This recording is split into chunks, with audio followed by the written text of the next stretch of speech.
Hi friends, welcome to Annam's recipes. இன்றைக்கி வந்து எங்கள் மாடி தோட்டத்தை தான் பார்க்க போகிறோம். நான் கீரை சமையல்லாம் நிறையா போட்டிருந்தேன் இல்லையா, இந்த லாக்டவுன் சமயத்தில் அதை பார்த்து நிறைய பேர் கேட்டிருந்தீங்க உங்கள் மாடி தோட்டத்தெல்லாம் காமிங்கன்னு. நான் ஏற்கனவே நிறைய என் டெரஸ் கார்டன் வீடியோஸ் போட்டிருக்கேன். இப்போ இன்றைக்கி எங்கள் டெரஸ் கார்டன் எப்படி இருக்குது அப்படின்னு பார்க்கலாம். ஃபஸ்ட்டு வந்து நான் எங்கள் வீட்டு கீரையை காமிக்கிறேன். நான் இந்த மாதிரி க்ரீன் கலர் க்ரோ பேக்கில் தான் வந்து கீரை வளர்த்துட்ருக்கோம். இந்த பேக்கு தான் வந்து கீரை வளர்க்குறதுக்கு நல்லது. இது வந்து நல்ல அகலமாக இருக்கும், அதனால நம்ம கீரை போடுறது நல்ல அகலமாக வளரும். இது பார்த்திங்கன்னா முளைக்கீரைன்னு சொல்லுவாங்க, தண்டு கீரைன்னு சொல்லுவாங்க. விதைகள் வாங்கி கீரை விதை வாங்கி நாங்கள் தூவினோம், அது வளர்ந்துருக்கு. இது லாக்டவுன் சமயத்தில் நாங்கள் 4-5 தடவை வந்து பறித்து சமையல் பண்ணிட்டோம். இங்கே பக்கத்தில் பார்த்திங்கன்னா அதே முளைக்கீரையில் சிவப்பு கலர் பாருங்கள் எவ்வளோ அழகாக இருக்குது. பறிக்கணும். இதுக்கு மேலே விட்டோன்னா கீரை வந்து முத்தி போயிடும். நான் வீடியோக்காக விட்டுருந்தேன். இது பறிக்கிறச்ச இந்த தண்ணி ஊற்றிருந்தீங்கன்னா அப்படியே எடுக்க வரும். இந்த மாதிரி பறிச்சுக்கணும்.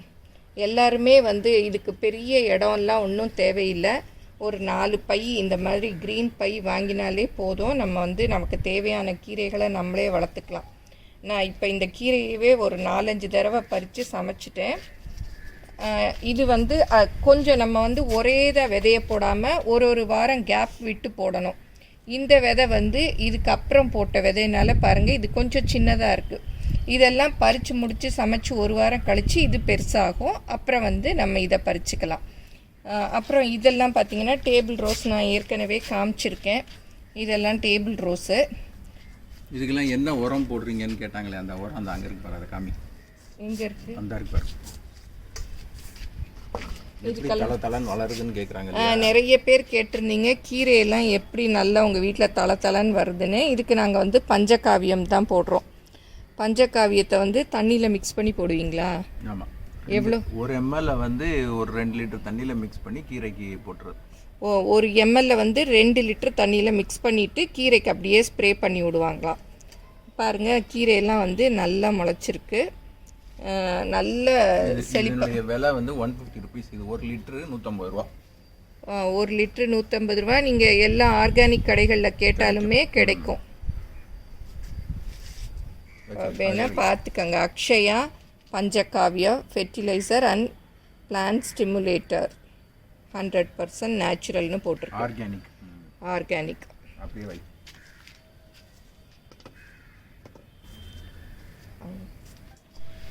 பாருங்கள் செம்பருத்தி பூவில் பாருங்கள் எவ்வளோ பூத்துருக்கு. 3 வாளியில் தான் வச்சுருக்கேன். இந்த லாக்டவுன் சமயத்தில் நம்ம சாமிக்கு வைக்கிறதுக்கு பூவே கிடைக்காது. இது எப்படியும் ஒரு 20-25 பூ 30 பூ கிட்ட கூட இருக்கும். பாருங்கள் நீங்கள், அப்படி ஒவ்வொரு செடியிலையும் ஒரு 10 பூ இருக்குது. பாருங்கள் அழகாக பூத்துருக்கு. இந்த மாதிரி நம்ம வளர்த்தோன்னா நம்மளே வீட்டில் பூ பறித்து சாமிக்கும் வச்சுக்கலாம். இதுக்கும் நாங்கள் வந்து பஞ்சகாவியம் தான் போட்டுக்கிட்டு இருக்கோம். இப்போ நல்லா பூக்குது. இந்த வெயில் சீசனில் கூட போன வருஷம்லாம் வெயிலில் வந்து அவ்வளவாகவே பூக்கலை. இந்த அளவு பெருசாகவும் இல்லை, அப்படியே சுருங்கிடும். இது பஞ்சகாவியம் போடுறதுனால நல்லா பெருசாக பூக்குது. அப்படியே நமக்கும் நம்ம வீட்டில் பூக்கிற பூவை பறித்து சாமிக்கு வைக்கிறதுல மனசுக்கு சந்தோஷமாகவும் இருக்குது.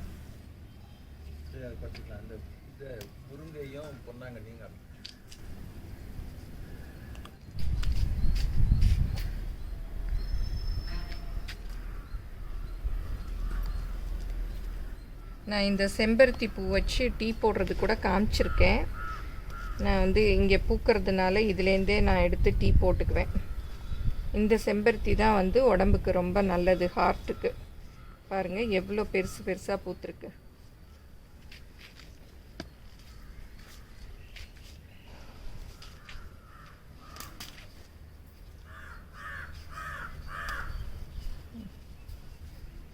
பாருங்கள் எவ்வளோ பூத்துருக்கு. அப்படியே நுனியை கிள்ளி விட்டோன்னா மேலே அப்படியே நல்லா தளைஞ்சிரும்.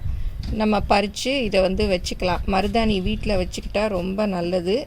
பாருங்கள் எவ்வளோ நல்லா ஃப்ரெஷ்ஷாக வளர்ந்துருக்கு. இது வந்து எலுமிச்சை மரம். நான் முதலையே காமிச்சிருக்கேன் இல்லையா, பாருங்கள் இன்னும் எவ்வளோ பெருசாக வந்துருச்சு. இதில் பாருங்கள் எப்போவுமே இருக்கும் பாருங்கள், பொடி பிஞ்சு இருக்குது. இப்போ தான் இதில் எல்லாம் பூ பூத்து பிஞ்சு வருது. இந்த மரத்தில் எல்லா நாளும் வந்து எங்கள் வீட்டில் காய் இருக்கும். நமக்கு டக்குன்னு எலுமிச்சம்பழம் தேவைன்னா இதுலேருந்து எடுத்துக்கலாம். இங்கே பாருங்கள், இங்கே நிறைய காய் தொங்குது பாருங்கள். நிறைய ஒரு 10 காய் கிட்ட இருக்குது. இங்கேயும் இதெல்லாம் வந்து இது குட்டி பிஞ்சு, அதாவது எல்லா சைஸ்லேயும் இந்த மரத்தில் இருக்கும். இது இலையும் அதுவும் பச்சையாக இருக்கிறதுனால ரொம்ப தெரியாது. இது பாருங்கள், குட்டி பிஞ்சு எல்லா சைஸ்லேயும் இருக்குது. இது ஒன்று. எல்லா கிளைகள்லேயுமே வந்து காய் இருக்கு. இந்த மாதிரி நமக்கு தேவையானதை நம்ம வீட்டிலே வச்சுக்கிட்டோம்னா நமக்கு வந்து கொஞ்சம் யூஸ்ஃபுல்லாக இருக்கும். இந்த 3 தொட்டிலையும் கத்திரிக்காய் போட்டிருக்கோம் பாருங்கள். இது வந்து பூ பூத்துருக்கு, நல்லா ஃப்ரெஷ்ஷாக இருக்குது செடியே பாருங்கள். இது பஞ்சகாவியம் தெளிக்கிறதுனால இந்த மாதிரி ஃப்ரெஷ்ஷாக வருது. இதுலேயும் நிறைய பூ பூத்துருக்கு. இந்த 2 தொட்டிலையும் நாங்கள் வந்து பப்பாளி வாங்கி சாப்பிட்டோம். அதில் விதை இருந்தது, போட்டு வச்சுருக்கோம். அது இனிமேல் முளைக்கும். அப்புறம் இங்கே கொடி பாருங்கள், இதெல்லாம் வந்து பாவக்காய். நான் வந்து என்னுடைய செம்மொழி பூங்கா வீடியோவில் சொன்னேன் இல்லையா, பாவக்காய் விதை வாங்கினோன்னு. அதை தான் வந்து இந்த 2 தொட்டிலையும் போட்டிருக்கோம். நல்லா வளர்ந்து இந்த கொடி ஏறிட்டுருக்கு, பூவும் பூத்துருக்கு. இது சாயந்தரம்தான் வந்து இந்த பூ விரியும், காலையில் வந்து சுருங்கியிருக்கு.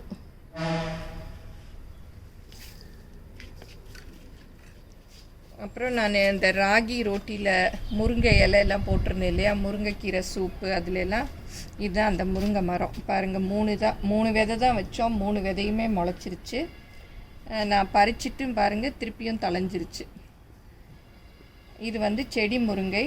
இது வந்து செடியிலேயே வந்து காய் காய்க்கும். இது வந்து பொன்னாங்கண்ணி கீரை. நான் ஒரு தடவை வந்து கடையில் தான் வாங்கி சமையலுக்கு யூஸ் பண்ணிவிட்டு இந்த மாதிரி தண்டை வந்து ஊனி வச்சேன். இது வந்து நிறைய முளைச்சிருச்சு பாருங்கள். இதை வந்து அப்படியே மேலே நீங்கள் வந்து அப்படியே வேரோடு இதை பிடுங்கக்கூடாது. இந்த மாதிரி கத்திரிக்கோல் வச்சு கட் பண்ணி எடுக்கணும் இந்த கீரையை. அப்புறம் கீழே உள்ளது அப்படியே தளைஞ்சிட்டு வரும். மேலே உள்ளதை மாத்திரம் கட் பண்ணி சமையலுக்கு எடுத்துக்கணும். கீழே இருக்கு இல்லையா அடிப்பாகம், திருப்பியும் தளைஞ்சு வரும். இந்த கீரையும் நான் ஒரு 2-3 தடவை சமையலுக்கு யூஸ் பண்ணிட்டேன். 2-3 நிறையா தடவையும் யூஸ் பண்ணிட்டேன். இது 2 பையில் வச்சுருக்கோம் பாருங்கள். இந்த பையிலையும் இந்த பையில இந்த மாதிரி கீரைகளையெல்லாம் நம்மளே வளர்த்துக்கிட்டோம்னா நமக்கு தேவையான கீரை நமக்கு நம்ம வீட்லேயே கிடச்சிரும். இதெல்லாம் போகன்வில்லா, நான் முன்னாடியே காமிச்சிருக்கேன்ல. போன்சாயாக எங்கள் வீட்டுக்காருக்கு போன்சாய் கொஞ்சம் பிடிக்கும், போகன்வில்லாவும் ரொம்ப பிடிக்கும். அதனால் அது வளர்த்துட்ருக்காங்க. 4 கலர் வச்சுருக்கோம். இப்போ சம்மர் சீசனுங்கிறதுனால நல்லா பூத்துருக்கு பாருங்கள் எல்லாமே. முன்னாடி நான் காமிக்கிறச்ச அவ்வளவா பூக்கலை, இப்போ வந்து எல்லாமே பூத்துருக்கு. இது வந்து லைட்டு பிங்க்கு, இது வந்து மெஜந்தா கலர். அது பூத்துருக்கச்சே கொத்து கொத்தாக பார்க்கவே ரொம்ப அழகாக இருக்கும். இந்த மாதிரி பூச்செடிகளும் நம்ம வளர்த்தோன்னா இது பாலினேஷன் ஆகி நமக்கு நிறைய காய்கள் வந்து கிடைக்கும். அதனால எப்போவுமே டெரஸ் கார்டன் வச்சா இந்த மாதிரி நிறைய பூக்கிற செடிகளும் கொஞ்சம் வச்சுக்கணும்.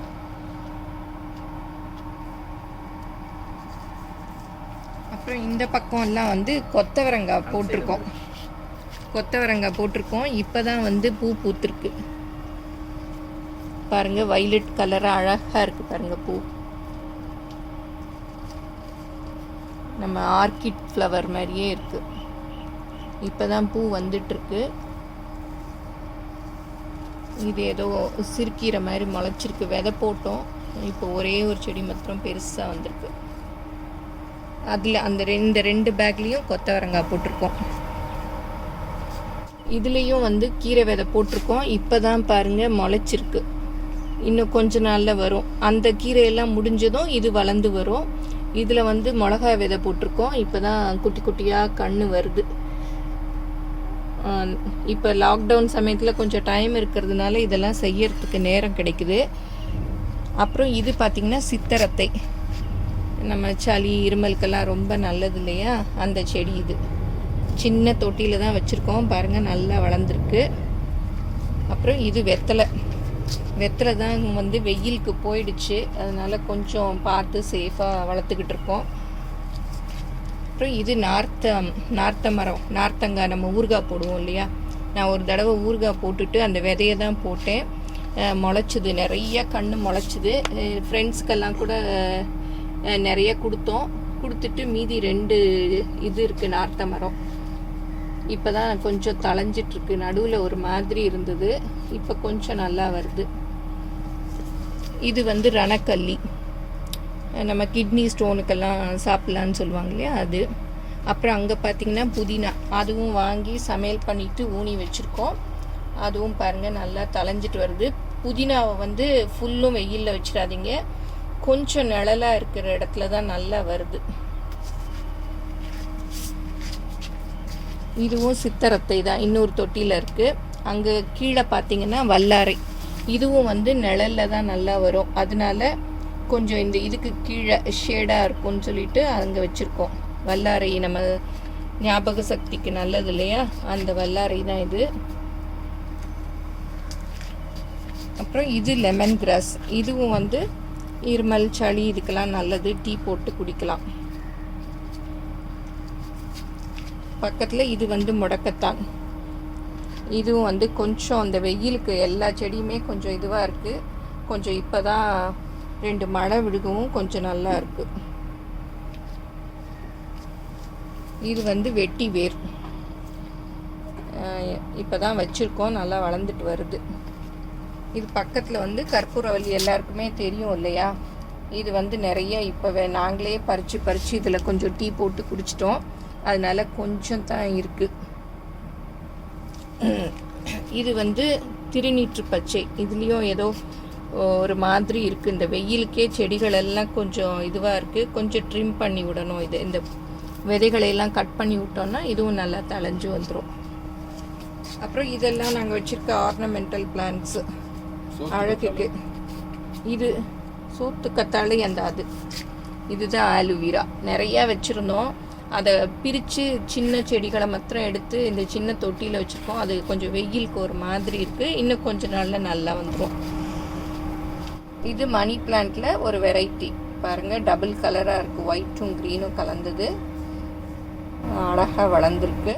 இதுவும் ஒரு வெரைட்டி மணி பிளான்ட் தான். இது பாருங்கள், இந்த இலை வேறு மாதிரி இருக்குது, கொஞ்சம் அப்படியே இப்போ மஞ்சளும் பச்சையும் கலந்த மாதிரி சூப்பராக இருக்குது பாருங்கள் பார்க்கவே. இந்த செடிகளையெல்லாம் நம்ம வந்து கொஞ்சம் கட் பண்ணி பாட்டிலில் போட்டு வச்சோம்னா கூட வீட்டுக்குள்ளேயே கூட வளரும் நல்லா. இது பாருங்கள் எங்கள் வீட்டு கருவேப்பிலை செடி நல்லா தளைஞ்சிருக்கு பாருங்கள். இதிலேருந்து தான் நான் இலையெல்லாம் எடுத்து கருவேப்பிலை பொடி செஞ்சேன்.